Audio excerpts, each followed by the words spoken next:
Meus amados e amadas, a paz do Senhor, que bom estarmos juntos. Aproveitando que estamos todos em pé, vamos abrir a Bíblia Sagrada, por favor. Na primeira epístola do apóstolo São Paulo aos Coríntios,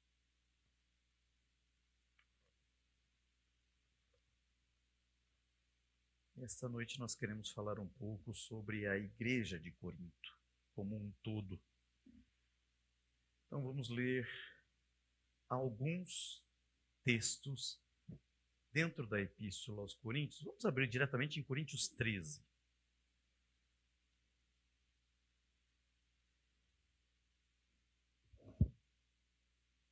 Que diz assim: ainda que eu falasse as línguas dos homens e dos anjos e não tivesse amor, seria como metal que soa ou como sino que tine.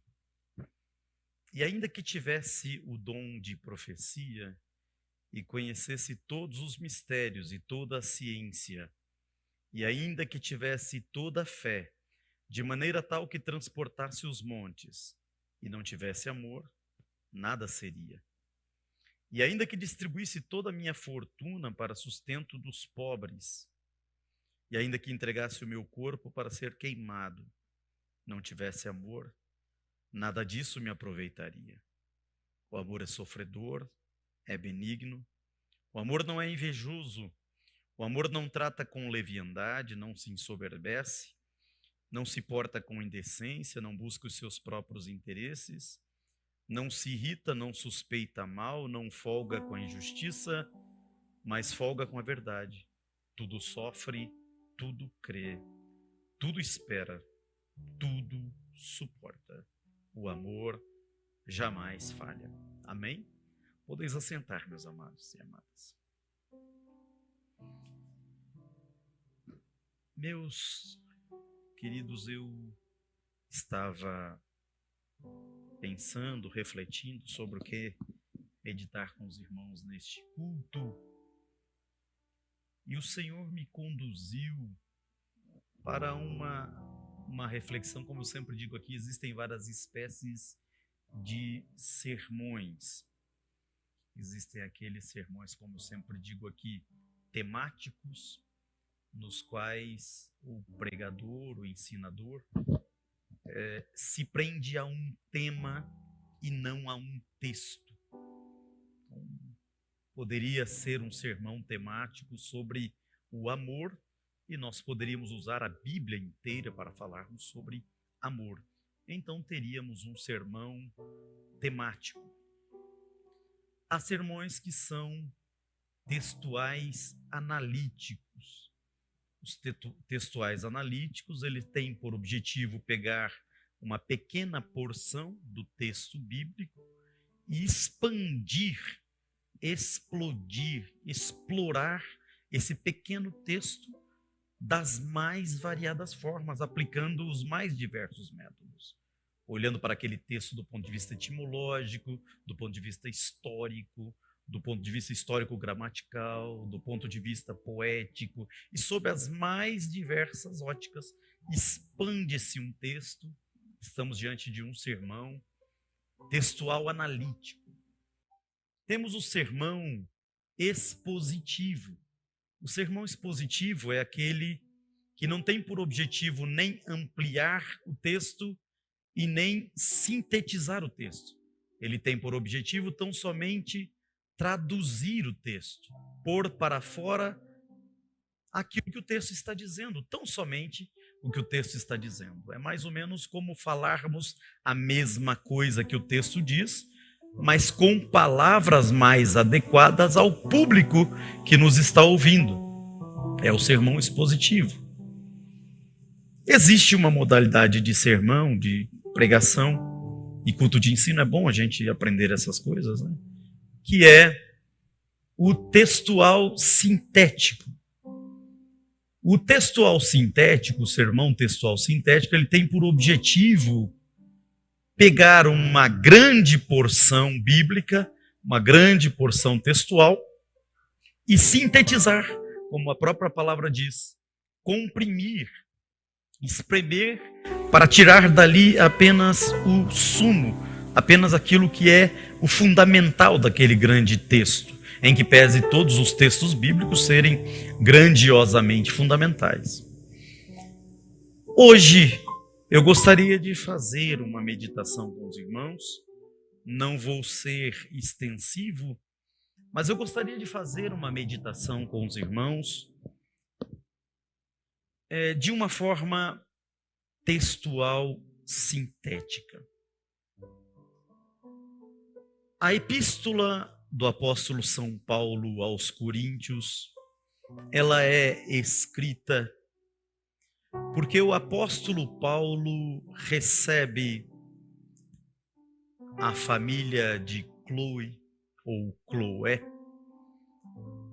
e esta informa o apóstolo Paulo de alguns problemas que estão acontecendo na igreja em Corinto. Problemas de diversas ordens. E o apóstolo Paulo, que ama muito esta igreja e que é o fundador dessa igreja, ele que plantou essa igreja, ele se aborrece, ele se entristece. Há momentos que ele mesmo se declara envergonhado por algumas coisas que estão acontecendo na igreja em Corinto. E o apóstolo Paulo, ele vem fazendo uma abordagem negativa. Até o capítulo 11, o apóstolo Paulo vem abordando as dificuldades, os problemas mais graves da igreja em Corinto. E a partir do capítulo 12, ele começa a trabalhar na epístola aquilo que a igreja de Corinto deveria cultivar. Então, a partir do capítulo 12, ele sai de uma forma negativa de escrita e passa para uma forma positiva de escrita. Mais ou menos como se até o capítulo 11 ele estivesse dizendo: vocês estão fazendo isso, isso, isso, e vocês não deviam fazer. Mas o capítulo 11 a seguir ele diz: mas vocês deveriam fazer isso, isso e aquilo. Essa é a forma estrutural da epístola aos Coríntios, até aqui, nesse texto onde nós lemos. E esse momento, esse texto em que nós lemos, nos faz ver que Paulo chega ao ápice da sua ministração. É mais ou menos como se de tudo que ele tivesse falado, ele chegasse a uma conclusão. É mais ou menos aquela coisa quando a gente senta com os nossos filhos, quando eles estão fazendo alguma coisa errada, e você começa a pontuar: olha, você tem feito isso, e o papai não tem se agradado, você tem feito aquilo, e o papai não tem gostado, você tem agido de tal forma, isso não é bom. Você deveria ter uma postura melhor, e daí já torna-se positivo. Mas chega um momento que o pai fala assim: para resumir, o que você precisa mesmo é X. Então a impressão que eu tenho é que quando Paulo chega no capítulo 13 da Epístola aos Coríntios, é mais ou menos como ele diz assim: olha, para resumir, para fechar esse assunto, para fechar esse tópico, o que vocês precisam é disso aqui. Mas vamos fazer uma pequena progressão, e eu não vou me estender muito esta noite, mas vamos fazer uma pequena progressão sobre, primeiramente, quais os problemas da igreja de Corinto. Porque a igreja de Corinto é uma igreja que o apóstolo Paulo plantou, que ele tem muito carinho, e que de repente ela começou a deixar de ser igreja.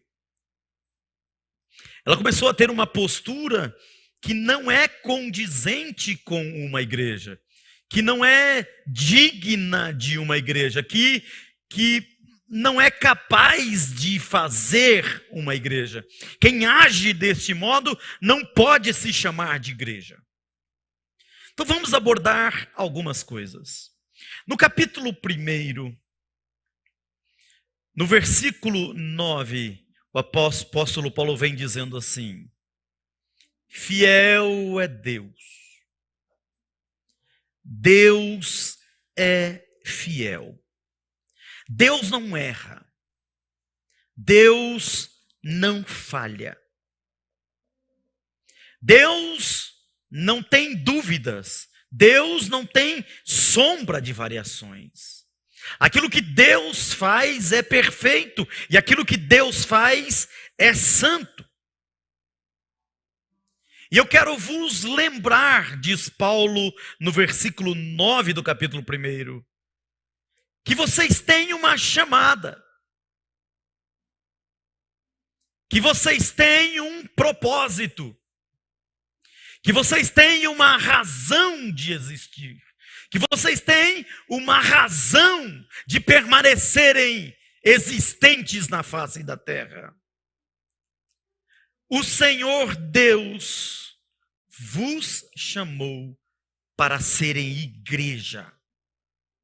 O Senhor Deus vos chamou para viver como igreja. E viver como igreja é viver a koinonia. Ele usa a palavra koinonia e é traduzida aqui no texto por comunhão, mas cujo sentido é muito mais profundo do que meramente a palavra comunhão no português. Porque a koinonia, ela tem uma profundidade tal que ela nos fala de uma igreja onde os corações pulsam junto, onde o sangue corre na mesma velocidade e onde as pessoas existem no mesmo formato, numa mesma sombra, no mesmo parecer, no mesmo modo de viver, a ponto dos seus corações pulsarem juntos. Isso é koinonia. E Paulo diz: foi para isso que vocês foram chamados. É para isso que existe uma igreja. Mas ele continua: rogo-vos, pois, irmãos, é como dizendo, mas irmãos, pelo amor de Deus, pelo amor de Deus,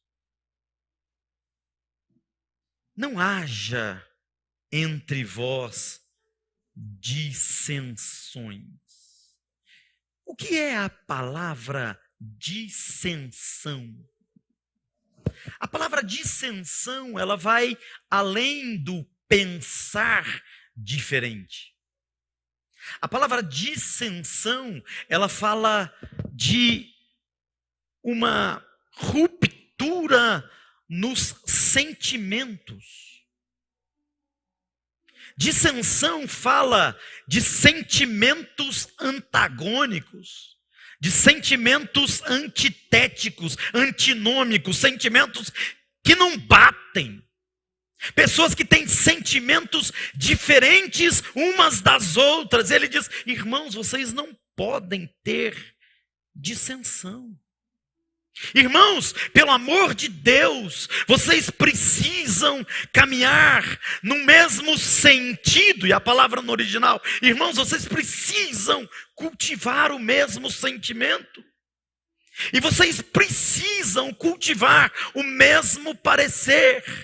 Vocês têm que ter o mesmo coração, e o que deve extravasar na boca de vocês são as mesmas palavras, porque sentindo as mesmas coisas, pronunciarão as mesmas palavras, sentindo as mesmas coisas, falarão o mesmo vocabulário, sentindo as mesmas coisas, utilizarão a mesma exegese, sentindo as mesmas coisas, terão a mesma pregação, terão o mesmo discurso, terão o mesmo parecer. E ele diz assim: porque tristemente eu tenho ouvido a respeito de vós. A família de Chloe veio me dizer que está tendo contendas entre vós. Está havendo rupturas entre vós. E isso não é condizente com ser igreja. A igreja, ela é sim um lugar de multiplicidade. Como sempre dizemos, Cristo, ao abrir os braços na cruz do Calvário, Ele está dizendo: vinde a mim todos, todos, todos, brancos, negros, ricos, pobres, altos, baixos, gordos, magros, não importa. Ele está dizendo: vinde a mim todos os que estáis cansados e sobrecarregados. E quando ele diz todos, ele está falando toda sorte de interpretação, toda sorte de pensamento, toda sorte de sensibilidade, toda sorte de natureza. Sim, a beleza da igreja se faz de heterogeneidade.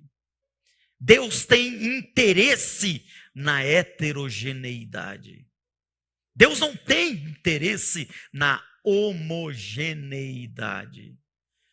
Deus já nos cria totalmente diferentes. Nem pais e filhos são iguais, nem gêmeos univitelinos são exatamente iguais. Não há essa possibilidade de no ser humano e na história humana haver duas pessoas iguais. Não existem duas pessoas iguais, porque Deus assim nos criou. Mas não é porque são diferentes.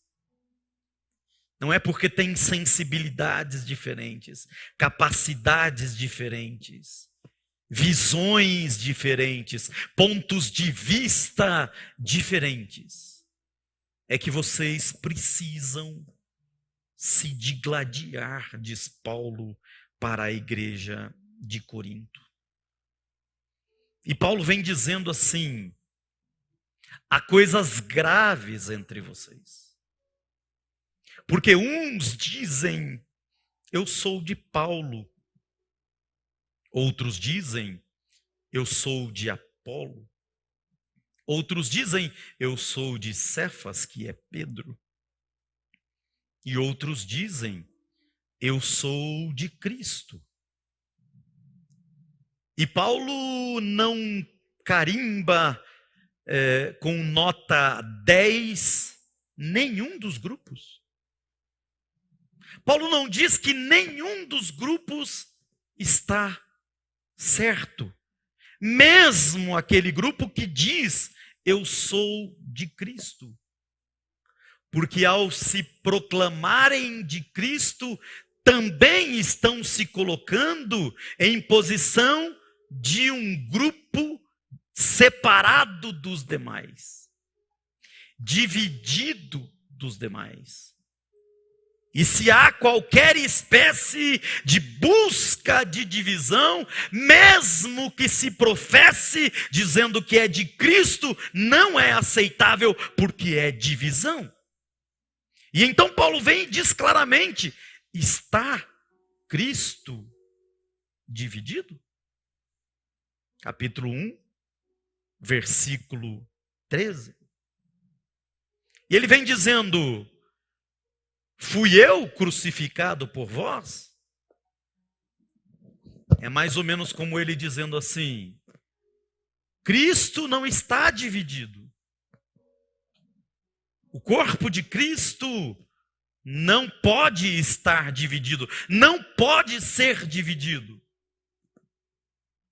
E menos ainda pode ser dividido por causa de nós, meros mortais.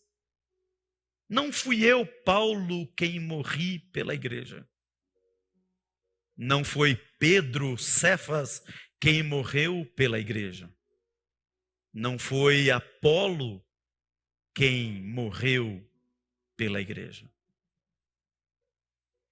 Preferências por pregação como a de Apolo, eloquente, fervoroso, grande pregador, não pode significar um rasgar do corpo de Cristo. Aqueles que gostam da eloquência, aqueles que gostam do linguagem de hoje, bem de hoje, reteté, aqueles que gostam do fogo, aqueles que gostam do agito, não são melhores e nem piores do que absolutamente ninguém. Aqueles que gostam do Apolo não podem vir ao púlpito e dizer: aqueles que gostam de teologia como de Paulo, está errado. Errado é quem faz esse tipo de discurso. Porque não há falar-se no estudo de Deus se não for teologia. A descida de Cristo para estar com Paulo pessoalmente só se deu por um único motivo: porque Cristo precisava na sua equipe de um grande homem capaz de escrever teologia. Sim, teologia fundamental é o estudo de Deus. E quando a Bíblia fala em crescer na graça e no conhecimento, a Bíblia está falando exatamente sobre isso. Cresçam no gosto por Apolo, mas não diminuam no gosto por Paulo. Respeitem, aprendam, parem de bobeira, parem de besteira. Os que gostam de Apolo gostam de eloquência. Os que gostam de Pedro gostam da tradição. Não, eu sou das antigas. Não pode remover os marcos. Quais marcos? O que são marcos? Se são princípios e doutrinas, sim, são marcos. Imexíveis num neologismo. Inexpugnáveis. Mas se não são princípios e não são doutrinas, diria Paulo, não fale bobagem. Não fale besteira. Aqueles que gostam de Apolo, gostam da eloquência, entendam que a teologia é fundamental.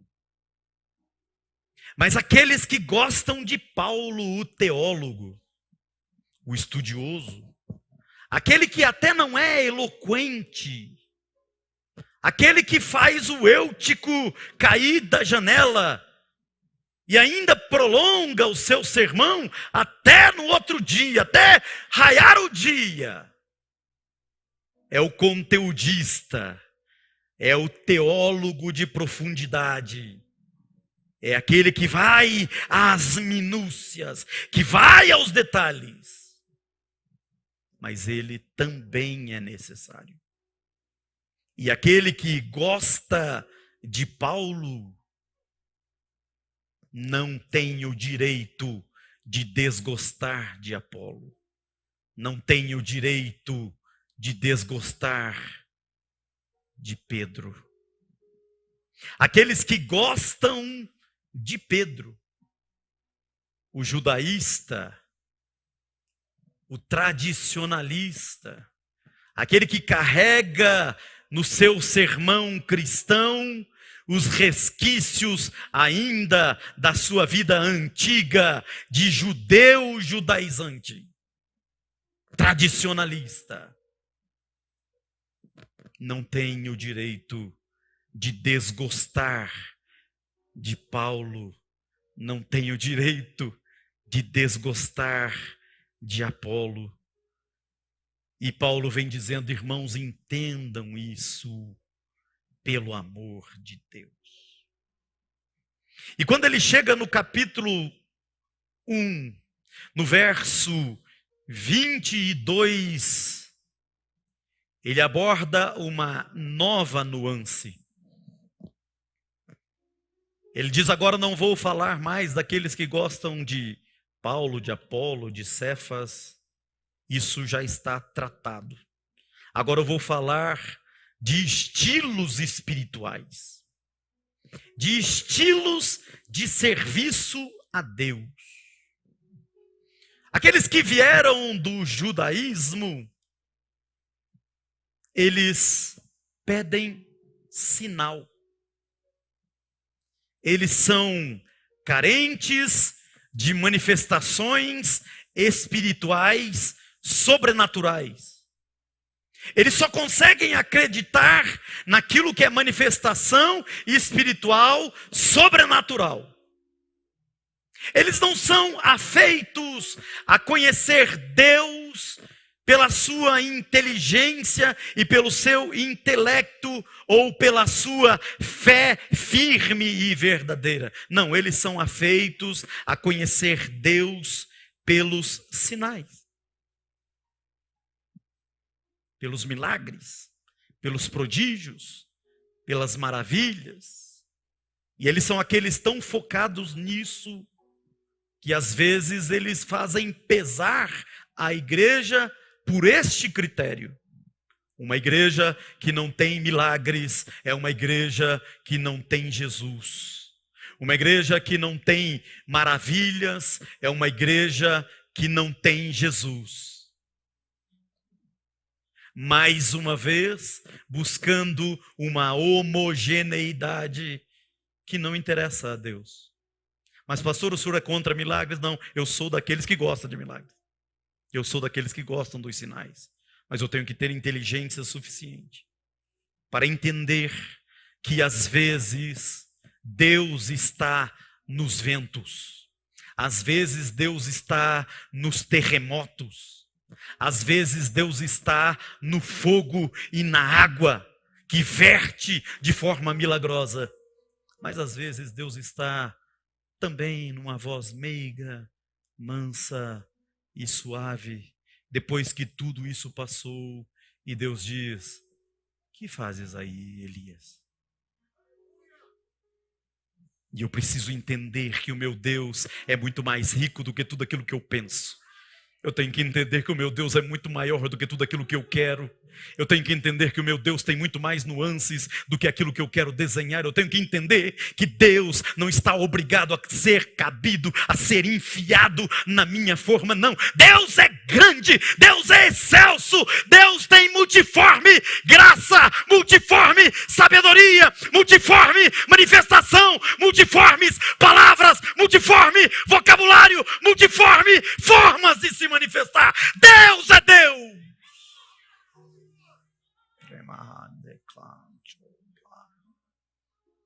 Paulo vem dizendo que os judeus ficam buscando sinais, os gregos já mais afetos e afeitos à filosofia, então eles gostam mais das teorias, eles gostam mais das letras. Eles gostam mais de um Deus explicado de um modo inteligentemente compreensível. Eles gostam de um Deus explicado de modo mais científico. Tudo bem. Paulo vem dizendo: Cristo é muito mais do que isso. Nós pregamos Cristo crucificado, e quando Cristo está crucificado, ele é incompreensível tanto para judeus quanto para gregos, mas da cruz do Calvário ele olha de braços abertos e diz: venham judeus, venham gregos, venham grandes, venham pequenos, venham sábios, venham indoutos, venham todos, eu sou para todos. E quando Cristo se posta dessa forma, o apóstolo Paulo diz: ele é poder de Deus e sabedoria de Deus.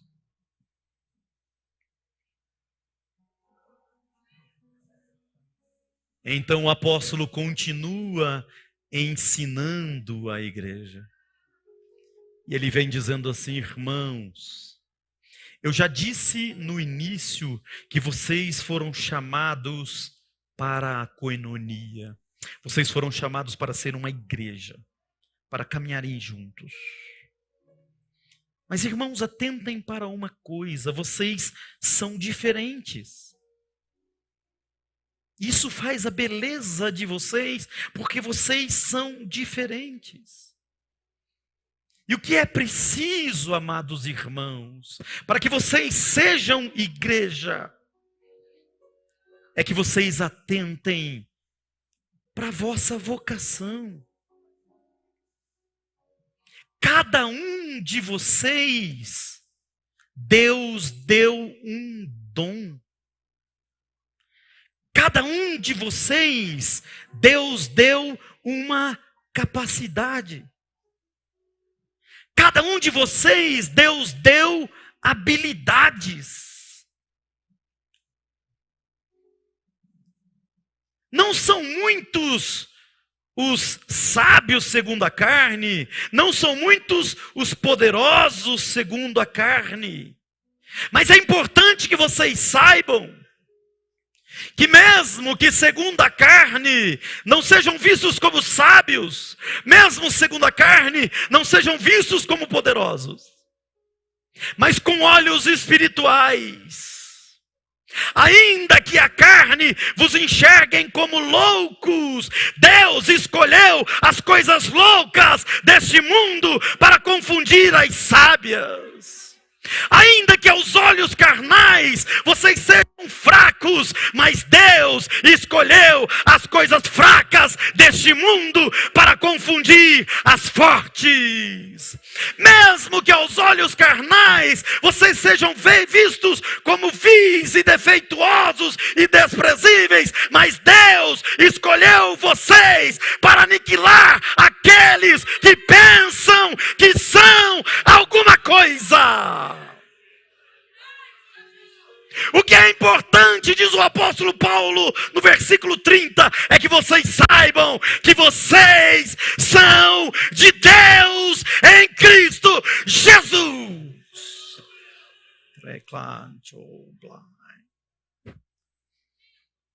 E então o apóstolo entra no capítulo 2 dizendo: amados, mas eu não vim falar com vocês com palavras de sabedoria. Eu poderia, ele diz, eu tenho condições, mas não é meu propósito vir falar com vocês aqui com sublimidade de palavras e sabedoria. Não, eu vim aqui para falar com vocês sobre Jesus.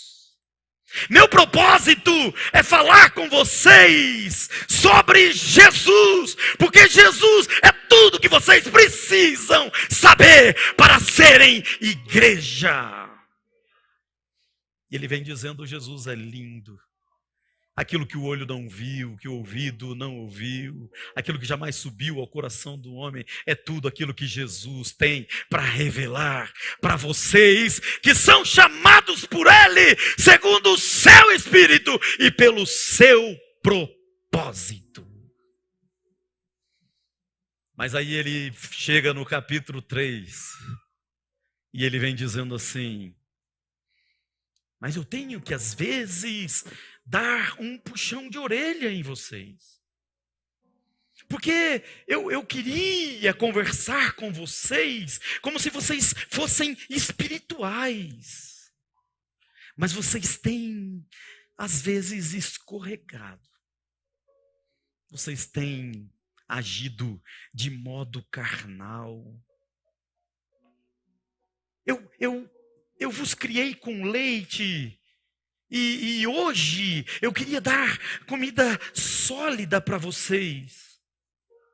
Mas vocês ainda não saíram do nível carnal. Vocês precisam crescer, avançar para o nível espiritual. Porque quando vocês estão dizendo eu sou de Paulo, eu sou de Apolo, estão separando grupinhos, fazendo panelinhas, dizendo eu sou de um, eu sou de outro, eu gosto mais disso, eu gosto mais daquilo, vocês estão rasgando o corpo de Cristo. E quando vocês fazem isso, vocês não estão pensando espiritualmente, vocês estão pensando carnalmente. Isso é coisa de gente carnal. Irmãos, compreendam. Quem é Paulo? Quem é Apolo? Não são eles os donos da igreja. não são os líderes, os ícones da igreja. Não, não, não, não. Eles são apenas ministros de Deus, serviçais de Cristo, que estão entre vós, para vos ajudar, para vos auxiliar e para vos ensinar as coisas de Cristo. Paulo vem dizendo: meu ministério é limitado, veja bem que o meu ministério é plantar, eu não tenho motivos para ser idolatrado por vocês. E ele vem dizendo, e o Apolo também não tem, porque o Apolo tem o ministério de regar. Eu planto, o Apolo rega, mas nós dois não temos mérito nenhum, porque não é porque eu planto que a obra cresce. E não é porque o Apolo rega que a obra cresce. Não, a obra cresce, diz o apóstolo Paulo, porque é Deus quem dá o crescimento. Quando eu faço a minha parte, quando o Apolo faz a parte dele, Deus se agrada e ordena o crescimento da igreja. Planta, nem o que rega é alguma coisa. Quem é grande, diz Paulo na sua sabedoria, é Ele que dá o crescimento, a Ele a glória, a Ele a honra. E aí falando para os líderes, ele diz assim, vocês têm que entender que os obreiros, não importa se planta, se rega, vocês são um. Não importa se o teu ministério é de evangelista e o de outro é de pastor, vocês são um. Não importa se um é missionário e o outro é presbítero, vocês são um. Não importa se um cuida de crianças, o outro cuida do círculo de oração, vocês são um. Não importa se vocês cuidam da mocidade e cuidam dos adolescentes, vocês são um em Cristo. Ninguém é maior, ninguém é menor, ninguém é melhor, ninguém é pior. Vocês são uma unidade, um só. Para que através dessa unidade, o nome do Senhor seja glorificado.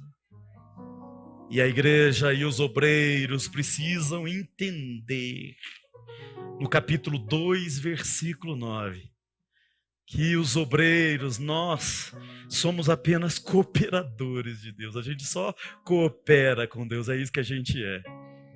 Agora, a lavoura de Deus e o edifício de Deus é a igreja. A igreja é o coração de Deus. E o apóstolo continua, e hoje o propósito é esse: apenas fazermos um resumo, uma compressão daquilo que está no texto. E ele vem dizendo, segundo a graça de Deus, eu não tenho mérito nenhum. Me foi dada a honra, o privilégio de ser o plantador dessa igreja. Eu pus os fundamentos dessa igreja. Outros apacentam essa igreja, pastoreiam sobre ela. E nós que estamos trabalhando, e ele falando com obreiros, ele assim, nós precisamos ver bem como é que nós estamos edificando. Porque a gente tem que fazer as coisas direito. Ele diz, esses que edificam, alguns fazem obras de ouro, outras de prata, outros de pedras preciosas, outros de madeira, de feno e de palha. Quem está fazendo a obra de Deus, diz Paulo, de palha vai queimar rápido. Quem está fazendo de feno, demora um pouquinho mais que a palha, mas vai queimar também. Quem está fazendo de madeira, vai demorar um pouquinho mais do que o feno, mas vai queimar também. Mas Paulo diz, aquele que está construindo em ouro, em prata, pedras preciosas no reino de Deus, o fogo não vai queimar, o fogo vai purificar, vai tornar mais brilhante, vai tornar mais aparente, vai tornar mais preciosa a obra edificada com joias preciosas diante de Deus. E o apóstolo continua. No capítulo 4, ele ainda falando com obreiros, ele diz assim, olha vocês vocês estão ajudando a edificar a igreja de Deus. Ele diz assim: as pessoas que nos olham precisam nos considerar como ministros de Cristo e despenseiros dos mistérios de Deus.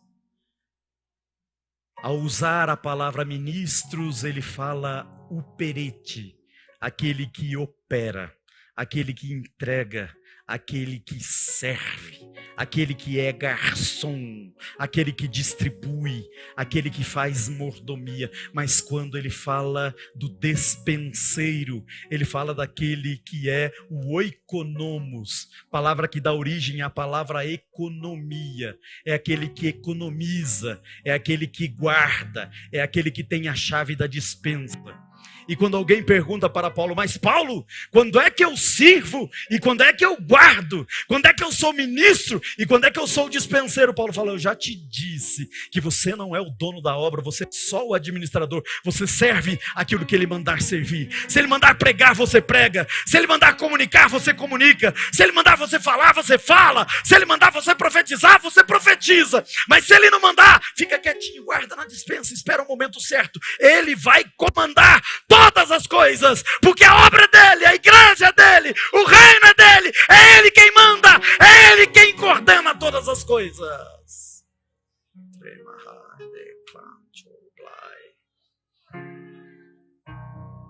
Aí o Paulo vem no capítulo 5 dizendo: tem uma coisa grave aí que eu preciso dar um puxão de orelha em vocês. Tem gente que está errando feio no aspecto moral. Tem gente cujo coração já se entregou à imoralidade, à prostituição, à lascívia, já se entregou aos pecados imorais.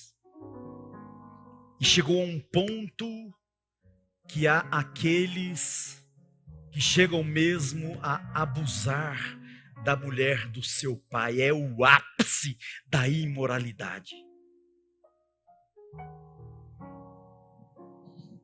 Ele vem dizendo: vocês precisam estar atentos. E quando a imoralidade alcança níveis como este, a igreja precisa estar atenta. A igreja precisa curar essas feridas. A igreja não pode deixar que esse fermento permaneça no meio da igreja. A igreja precisa sarar essa ferida. Porque às vezes um pouco de fermento é suficiente para estragar toda a massa.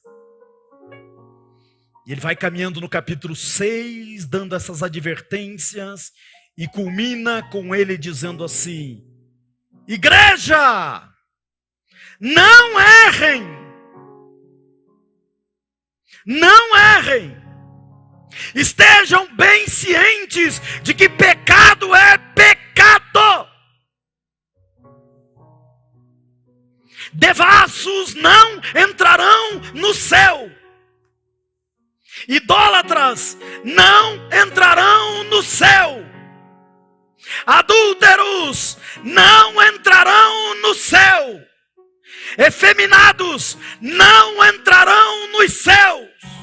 Sodomitas não entrarão nos céus. Ladrões não entrarão nos céus. Avarentos não entrarão nos céus. Bêbados não entrarão nos céus. Maldizentes, murmuradores não entrarão nos céus. Roubadores não herdarão o reino de Deus. Não tem negociação. Não tem passar o lencinho. Não tem passar a mão na cabeça.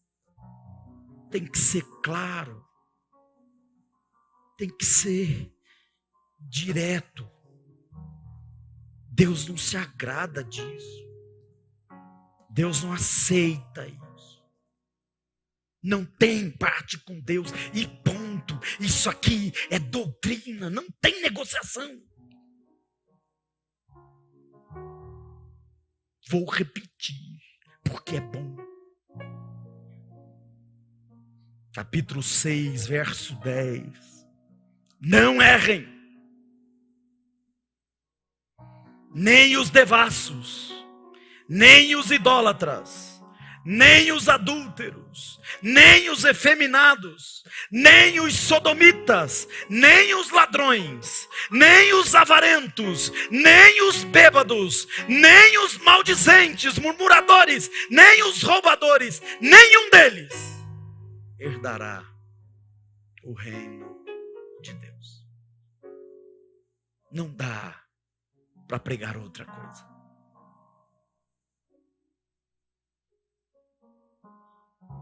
Não dá para aceitar.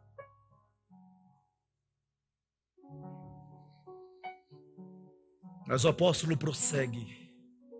No capítulo 7, ele vem, chama em particular os casados e diz: olha, eu tenho alguns conselhos aqui para os solteiros, mas a parte mais pesada é para vocês casados. Vocês que são solteiros, não fiquem de pegação por aí. Porque se abrasar, ficar de pegação, de pega-pega, de fica-fica, ainda é pecado. E vocês casados, não têm responsabilidade menor do que os solteiros, não. Você, maridão, ame a tua esposa. Você, mulher, respeite o teu marido. Família ainda é um órgão caro na igreja. Não se faz igreja sem família. E não se faz família sem fidelidade, lealdade, leito sem mácula, leito sem mancha, presença de Deus na casa.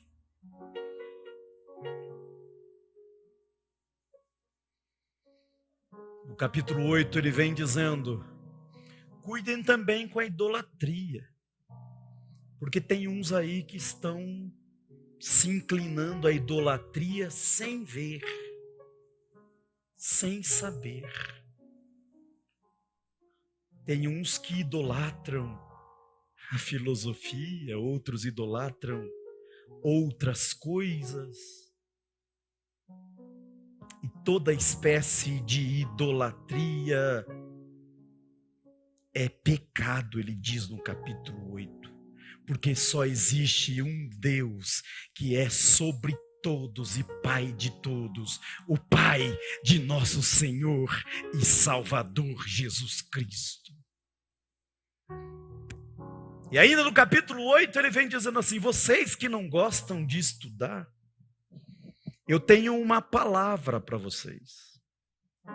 Aqueles que não gostam de adquirir conhecimento se tornam escravos, são dirigidos pelos outros, são coordenados pelos outros e acabam constituindo os seus coordenadores como ídolos também. E Deus não se agrada disso. O apóstolo vem dizendo: crente na igreja tem que estudar, sim. Tem que buscar conhecimento, profundidade.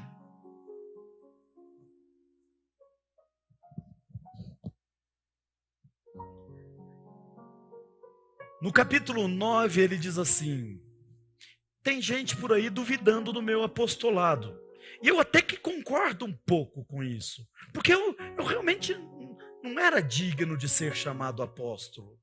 Eu não fiz parte dos 12. Falou: só que tem uma coisa.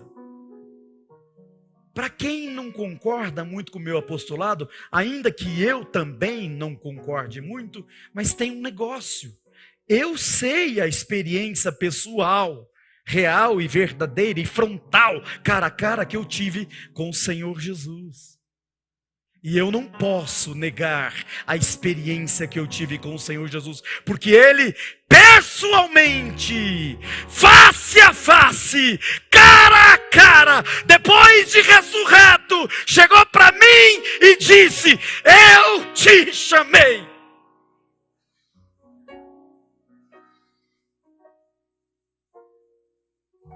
E então Ele vem avançando. E no capítulo 11, ele vem dizendo: irmãos, para vocês serem igreja, façam como eu.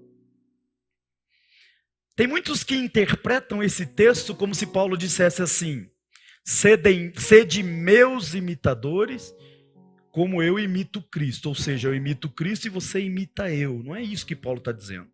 Paulo está dizendo assim: assim como eu imito Cristo, vocês também imitem Cristo. Façam como eu. Não olhem para mim, não é isso que ele está dizendo. Tem muita gente que interpreta como se Paulo se colocasse numa posição de superioridade e dissesse: olha para mim, o que eu fizer você repete. Não. Paulo está dizendo assim: façam como eu. Sede meus imitadores. Assim como eu imito Cristo, vocês também imitem Cristo. Assim como eu oro a Cristo, orem a Cristo. Assim como eu falo de Cristo, falem de Cristo. Assim como eu sirvo a Cristo, sirvam a Cristo. Assim como eu bendigo a Cristo, bendigam a Cristo.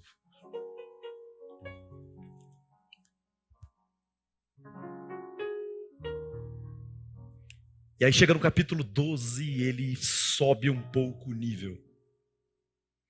E ele vem dizendo: irmãos, acerca dos dons espirituais, eu não quero que vocês sejam ignorantes. E essa palavra ele pega pesado.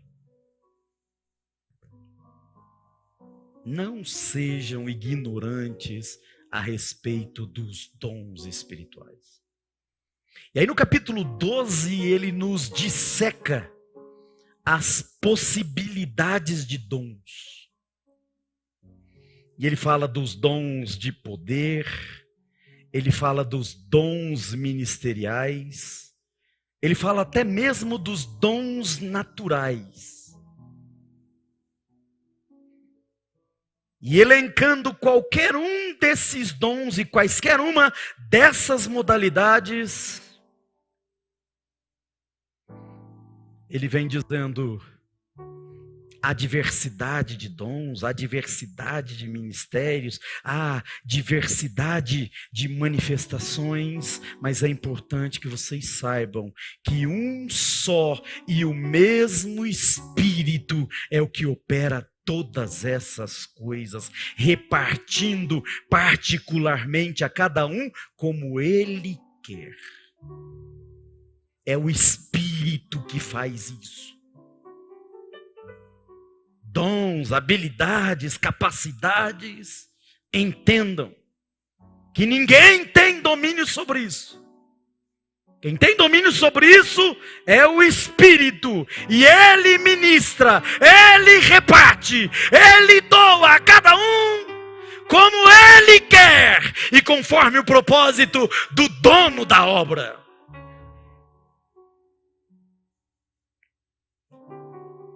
E aí ele vem dizendo assim: talvez você não seja nesse corpo de Cristo, talvez você não seja aquilo que você gostaria de ser. Talvez você não tenha recebido o dom que você gostaria de receber. Talvez você olhe para alguém que tem um dom que você não tem e você diga assim: eu sou menos importante porque eu não tenho aquele dom. Eu gostaria de ter o dom da empatia que o pastor Lauri tem. Eu gostaria de ter o dom missionário que o pastor Teixeira tem. Eu gostaria de ter o dom do acolhimento que o pastor Oreco, o Eduardo tem, e eu não tenho. Eu gostaria de ter o dom para tocar contrabaixo que o Áquila tem, mas eu não tenho. Eu gostaria de tocar a guitarra que o Robson toca, mas eu não tenho. Eu gostaria de tocar a bateria que o Eri toca, mas eu não tenho. Eu gostaria de tocar flautinha, flauta transversa ou transversal, como a Lu toca, mas eu não tenho. Eu gostaria de ter a explosão de trabalho que o Rafael tem, mas eu não tenho. Eu gostaria de ter a capacidade de estudo que o pastor Lúcio tem, mas eu não tenho. E eu poderia passar a noite inteira aqui falando das habilidades de cada um que eu já conheço. E talvez eu não tenha a habilidade de nenhum dos irmãos. Mas o apóstolo vem dizendo: mesmo que você não tenha a habilidade que você gostaria, mesmo que você não tenha a habilidade que outro tem, você não pode se excluir do corpo de Cristo. Você não tem esse direito. Porque todas as pessoas para as quais você olhou e você disse: eu não tenho a habilidade do A, do B, do C e do D, todas essas pessoas também não têm a habilidade que você tem. Há no corpo de Cristo um lugar onde só cabe você. Há um ministério no corpo de Cristo para ser desenvolvido que só você tem. Há necessidade do corpo de Cristo de uma habilidade que Deus deu só para você. E esse lugar está esperando você.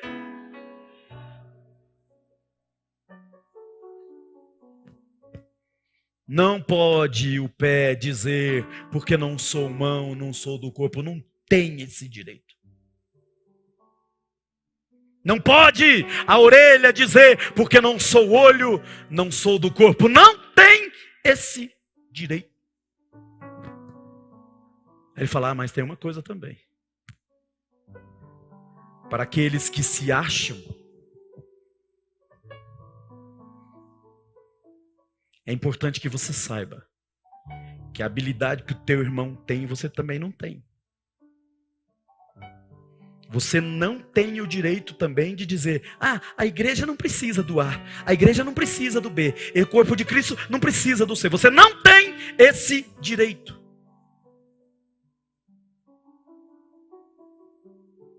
Porque a habilidade que ele tem, você não tem. Aquilo que Deus deu para ele, não deu para você. Você não pode excluir ele do corpo de Cristo, dizer que ele não é necessário no corpo de Cristo. Porque ele é necessário. E Paulo diz: aqueles membros que as pessoas acham que no corpo de Cristo são os menos necessários, os menos honrados, Paulo diz: não se engane. Diante de Deus, esses são os mais honrados. Ô pregador, não se ache não, porque aquela irmã quietinha, que ora por você no ciclo de oração, tem muito mais galardão do que você. Ô pastorzão, você que acha que tem muito poder e que sabe muita coisa, a tua mãe, que nas caladas horas da noite, 3 horas da manhã, está derramando lágrimas por você, ela é responsável O galardão do que você faz é dela que ora por você.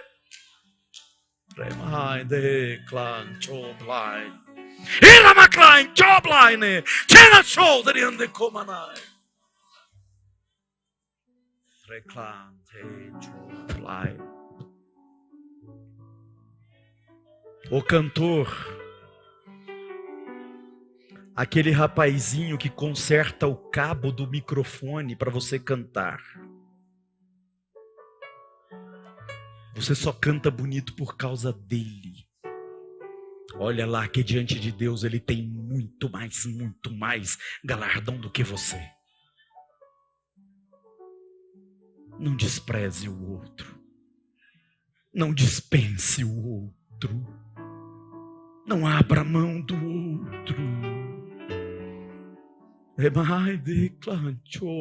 E a igreja precisa abraçar todos. A igreja precisa receber todos, acolher todos. Oh, meus amados, eu digo isso do mais profundo da minha alma. Com lágrimas do coração digo isso.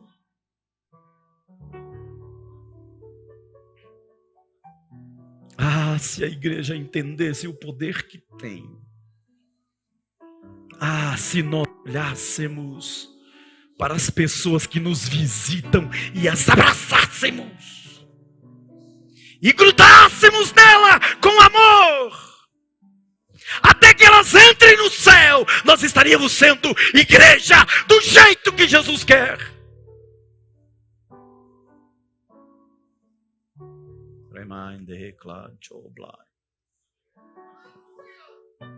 Ah, amados, o Senhor Jesus sonha com uma igreja que não deixa escapar ninguém.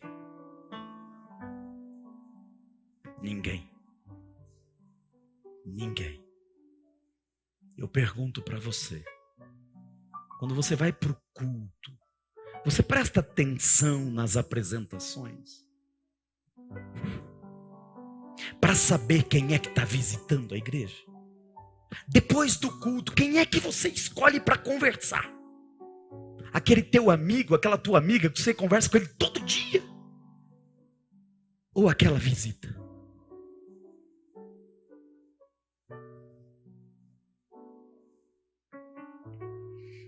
Para quem que você corre depois do culto? Para aquela pessoa que está todo dia com você, falando do WhatsApp o dia inteiro, todo. Ou você fica prestando atenção? Quem está visitando hoje? Porque depois do culto eu tenho que pegar o telefone, eu tenho que saber quem é essa pessoa, eu tenho que cuidar, porque o olho não pode dizer à mão, não tenho necessidade de ti. Nem a cabeça pode dizer aos pés, não tenho necessidade de vós. Antes, os membros do corpo que parecem ser os mais fracos, estes são os mais necessários.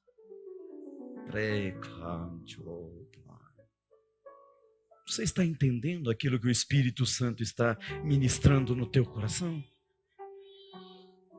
Eu oro de coração para que nós estejamos não somente ouvindo, mas pensando e mudando as nossas atitudes. Hoje já.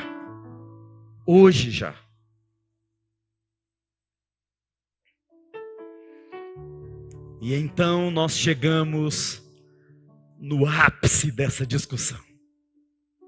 Depois que Paulo deu todos esses conselhos, abordou todas essas dificuldades, ele diz assim: irmãos, para fechar a conversa, sabe o que é que está faltando?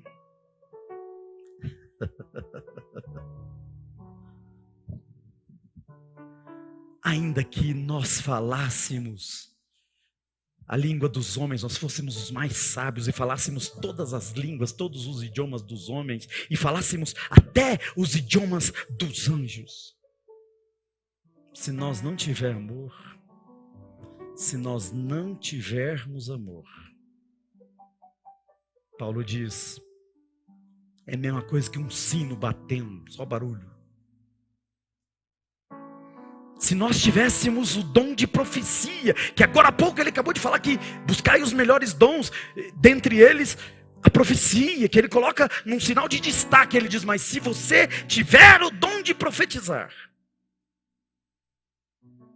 e você conhecesse todos os mistérios e toda a ciência, se não tiver amor, não adianta nada. Ah, vocês fazem ação social? Se distribuir toda a fortuna para sustento dos pobres. E ainda que pegue o teu corpo e entregue para ser queimado pelos pobres. Se não tiver amor,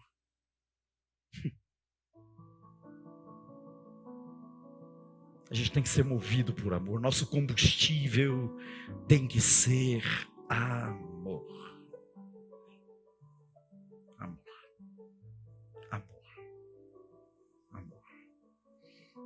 Que a principal das nossas orações seja: Senhor, injeta doses grandiosas de amor na minha vida.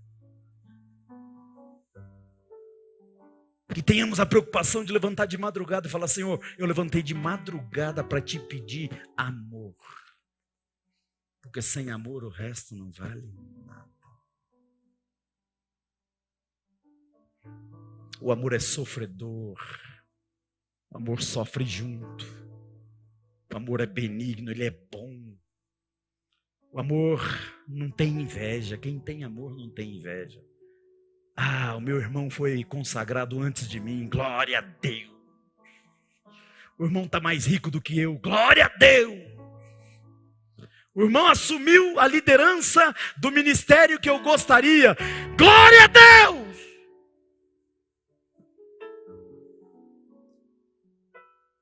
O amor é sofredor, é benigno, o amor não é invejoso, o amor não trata com leviandade, com desrespeito. O amor não se soberbece, quem ama não tem soberba, não fica se achando. O amor não se porta com indecência, com malícia, com promiscuidade. Quem ama não é indecente, não é promíscuo. Quem ama não busca os seus próprios interesses, busca o interesse do outro. Quem ama controla a sua irritação. Quem ama não fica olhando os outros com malícia e com suspeita. Quem ama não é injusto. Quem ama não mente e fala a verdade. Com leveza, com delicadeza, com educação, mas não mente. O amor tudo sofre. O amor tudo crê. O amor tudo espera. O amor tudo suporta. O amor nunca falha. Amém? Você pode aplaudir ao Senhor por isso?